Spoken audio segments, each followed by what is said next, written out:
चलिए देखिए chapter 4 chemistry का थर्ड चैप्टर रासायनिक बल गतिकी। इसमें सबसे पहला प्रश्न है, लिखो रासायनिक अभिक्रिया की दर।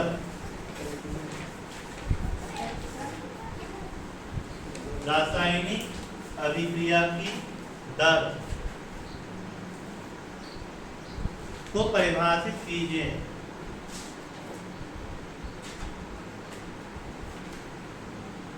को परिभाषित कीजिए एवं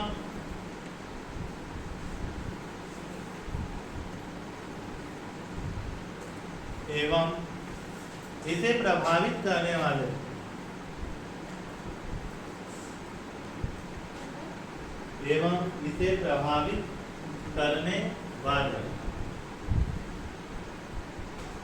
कारक लिखिए।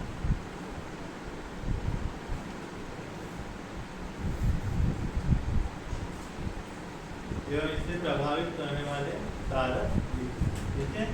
ये एक सिलेक्टेड प्रश्न है। ये प्रश्न आपको दो टुकड़ों में आ सकता है, सभी ध्यान दे जाना ना। Yes sir. तो ये प्रश्न जो है वो दो टुकड़े में आ सकता है। आपको सीधा आ सकता है क्या कि रासायनिक अभिक्रिया की दर को समझाइए, या फिर आपको क्या आ सकता है रासायनिक अभिक्रिया की दर को प्रभावित करने वाले कारक, ठीक है। तो दो प्रकार से प्रश्न क्या है पेपर में आ सकता है। और एक तो हमने जो प्रश्न लिखा वो लिख ही दिया है। हो सकता है कि आपको 3 नंबर में प्रश्न आ जाए कि रासायनिक अभिक्रिया की दर क्या है जिसे प्रभावित करने वाले कोई दो कारक लिखिए, है ना। तो वहाँ पे अपनी जो डेफिनेशन रहेगी उस पर 1 नंबर मिल जाएंगे, और जो दो कारक हम लिखेंगे उस पर कितने नंबर मिल जाएंगे, 2 नंबर मिल जाएंगे, ठीक है।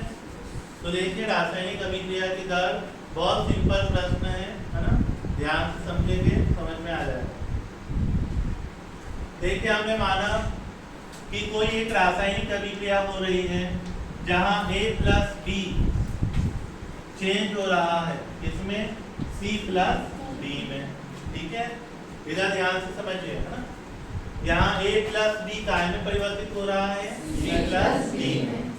A प्लस B क्या है हमारा अभिकारक। क्या है A प्लस B हमारा अभिकारक।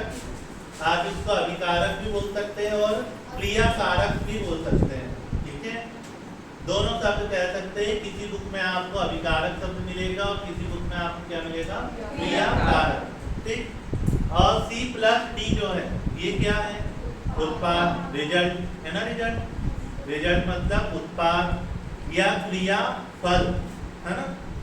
क्रियाफल भी बोल सकते हैं अपन इसे, कि जो क्रियाकारक था वो क्रियाकारक का क्या रिजल्ट आया, मतलब क्रियाफल। इसको अपन क्रियाफल भी बोल सकते हैं, ठीक है। रहेगा ना इतना यार। ये वाले क्या है हमारे अभिकारक है, और ये वाले क्या है हमारे उत्पाद या क्रियाफल, ठीक है। अब रासायनिक अभिक्रिया के मैंने क्या शब्द लिखा है, दर। दर शब्द जब भी आता है तब आपके दिमाग में क्या आना चाहिए, समय। जब भी दर शब्द आएगा, ठीक है, तो दर शब्द आया है इसका मतलब आप समय की क्या कर रहे हैं, बात कर रहे हैं। और इसमें हमेशा समय 1 सेकंड आप क्या है लेंगे, ठीक है। कितना समय लेंगे हम, 1 सेकंड। या हम ये कह सकते हैं कि हमेशा समय से हम क्या करते हैं, इसमें भाग देते हैं, ठीक है।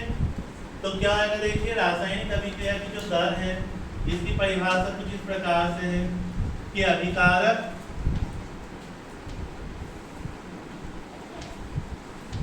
या उत्पाद की सांद्रता में परिवर्तन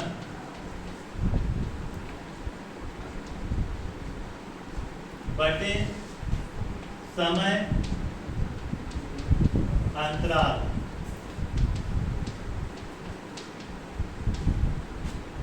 अभिकारक या उत्पाद की सांद्रता में परिवर्तन बटे क्या लिखा है मैंने, समय अंतराल, ठीक है।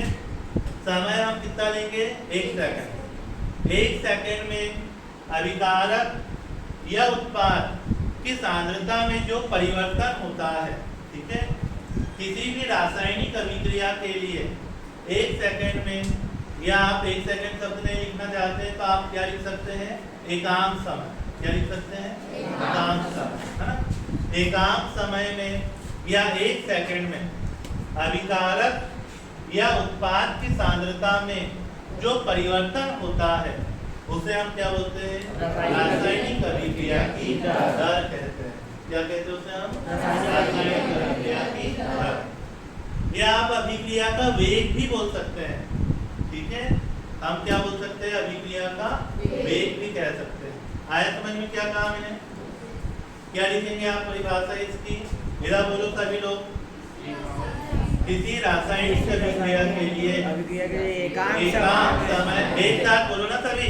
किसी रासायनिक अभिक्रिया के लिए एकांक समय में अभिकारक या उत्पाद की सांद्रता में होने वाले परिवर्तन को रासायनिक अभिक्रिया की दर कहते हैं। हो जाएगा यार। Yes sir. अब देखिए हम अभिकारक या उत्पाद की सांद्रता में क्या बात कर रहे हैं, परिवर्तन, ठीक है। तो यहाँ देखिए पहले हम अभिकारक लेते हैं। अभिकारक क्या है अपना, ए और क्या है, बी। तो dA अपॉन क्या आ जाएगा, dt, या dB अपॉन क्या आ जाएगा, dt। ये क्या हो गया हमारे अभिकारक की सांद्रता में परिवर्तन, ठीक है। सांद्रता आपको पता होना चाहिए, यदि हम किसी चीज की सांद्रता को दर्शा रहे हैं तो हम उसमें हमेशा क्या बनाते हैं, ऐसा कोष्टक बनाते हैं, ठीक है। यदि कोष्टक बना हुआ है इसका मतलब यहाँ हमने किसकी बात करी है, सांद्रता कि A की सांद्रता, और A क्या है हमारा, अभिकारक, ठीक है। तो सांद्रता को व्यक्त करने के लिए हम क्या बनाते हैं, यहाँ पे कोष्टक बनाते हैं। आप यहाँ पे D शब्द भी लगा सकते हो, D के स्थान पे आप डेल्टा भी क्या है बना सकते हैं। पढ़ा है ना हमने क्लास में कि यदि किसी चीज में परिवर्तन हो रहा है तो परिवर्तन को दर्शाने के लिए हम क्या लगाते हैं, वहाँ पे D लगाते हैं, ठीक है। dt क्यों लगाया, क्योंकि समय के सापेक्ष परिवर्तन होगा, ठीक। तो यह अभिकारक की सांद्रता में परिवर्तन है, या फिर क्या हो सकता है, उत्पाद की सांद्रता में परिवर्तन है। कोई भी एक उत्पाद ले सकते हैं या कोई भी एक क्या ले सकते हैं, आप अभिकारक ले सकते हैं, ठीक है। अब यहाँ सोचने वाली ये चीज है कि देखिए जब हम अभिकारक लेते हैं, ठीक है, तो आपने जब स्टार्टिंग में कोई अभिकारक लिया तो उसका पूरा मान होता है। जैसे जैसे अभिक्रिया होते जाती है तो अभिकारक का मान क्या होता है, कम होता है ना, कम कि नहीं होता है, होएगा कम। आप मान लीजिए जैसे आपके पास क्या है, 1 किलो शक्कर है और आपको 1 किलो शक्कर को पानी के अंदर क्या करना है, घोलना है।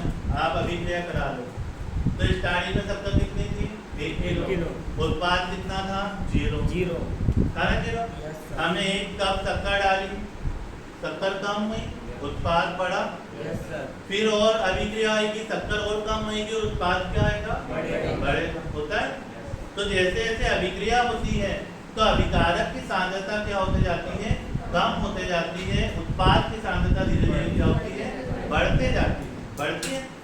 इसलिए हम अभिकारक में माइनस चिन्ह लगाते हैं और उत्पाद में हम क्या चिन्ह लगाते हैं, प्लस चिन्ह लगाते हैं। यहाँ माइनस चिन्ह इस बात का प्रतीक है कि अभिकारक की सांद्रता समय के साथ धीरे धीरे कम हो रही है, जबकि उत्पाद की सांद्रता समय के साथ धीरे धीरे बढ़ रही है, ठीक है। अब हम चाहें तो इसका ग्राफ भी बना सकते हैं, जैसे यहाँ लिख देंगे हम समय अंतराल,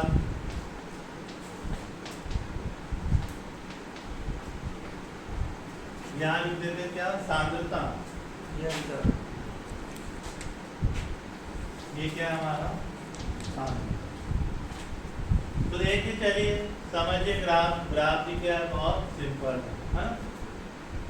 पहले किसका बनाओ, अभिकारक का बनाओ कि उत्पाद का बनाओ, अभिकारक। हाँ, स्टार्टिंग में अभिकारक क्या है हमारा, अधिक है ना, अधिक कि कम है, अभिकारक की सांद्रता क्या है हमारे पास, अधिक है। तो अभिकारक की सांद्रता अधिक मतलब ये अभिकारक कहाँ है, उच्च पे है ना। उत्पाद की सांद्रता कम है मतलब ये एकदम काय पे है, निचले है। तो जैसे जैसे समय बढ़ते जाता है अभिकारक की सांद्रता वैसे वैसे क्या होती है, कम होती है। यही उत्पाद की सांद्रता समय के साथ धीरे धीरे क्या होती है, बढ़ते जाती है। तो ये होता है हमारा क्या, उत्पाद, और ये क्या होता है हमारा अभिकारक।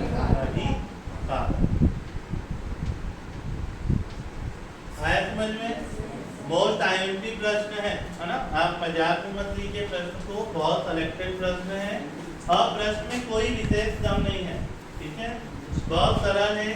आप केवल ये समीकरण याद रख लो, सूत्र याद रख लो, सूत्र से हम सीधी सीधी परिभाषा लिख सकते हैं, डायरेक्ट से हम लिख सकते हैं सीधी परिभाषा, इधर ध्यान दीजिए, ठीक है।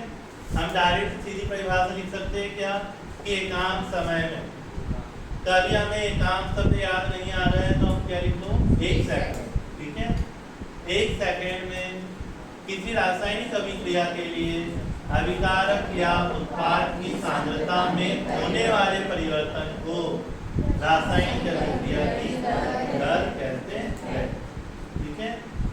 या हम क्या लिख सकते हैं, एकांक समय में किसी रासायनिक अभिक्रिया के लिए अभिकारक या उत्पाद की सांद्रता में होने वाले परिवर्तन को रासायनिक अभिक्रिया की दर कहते हैं। फिर उसके बाद हम इस प्रकार से लिख देंगे, है ना, हम